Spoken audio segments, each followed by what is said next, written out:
Ağa müəllim, yeri gəlmişkən, baxın, indi bax sadaladıq, gəlin bir səməni üzərində də duraq. Səməni saxla məni deyib, səməni göyərdirlər. Yəni, bunun özündə bir şirk əlaməti, deyək ki, görürlər, görürük, görə bilərikmi?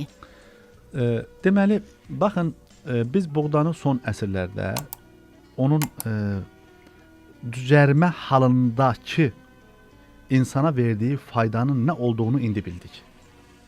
Əcdadımız bilmirik. Bəlkə də inanın, elə o zaman buğdadan bu şəkildə də istifadə edib. Biz buna bugün alternativ tibbin elə özü buymuş ki, sağlam qida.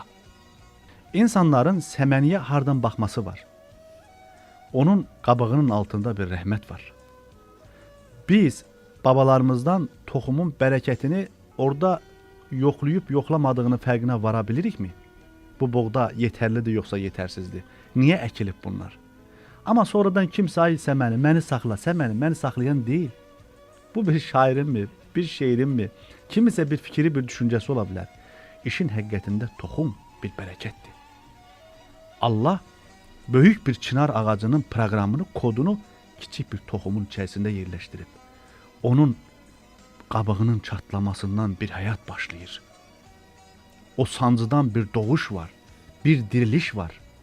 Yəni məsələlərə biz buradan baxanda böyük bir dərs ortaya çıxır. Biz görürük ki, məktəb üzərində məktəb, dəyər üzərində dəyər var. Əslində biz bahara bu baxımdan baxdığımız zaman insan Allahın Əl-Həy isminin heyranı olur. Bəli, ağa müəllim, bəli. Baxın, bugün depressiya haqqında çox danışırlar. Bəli, bu halı bugün imanda olan da yaşayır, imandan kənarda olanlar da yaşayır. Baxın, yazın gəlişi ilə insanlar sanki dirçəlib. O depressiya keçirən insanların özündə də bir hal dəyişikliyi var. Bəli, artıq günəş boylanır. Artıq evlərdə səmənilərin o yaşıllığı insanların qəlbinə oxşuyur. İnsanlar bir-birinə zəng eləyib, torpaq çərşənbəsi deyib bir-birini təbrik edirlər. Axı bunlar insanın halını dəyişən, insanın ruhunu yüksəldən, insana ruh yüksəkliyi gətirən hallardır. Niyə biz bunlardan uzaq olmalıyıq? Niyə biz bunların içərisində şirk axtarmalıyıq?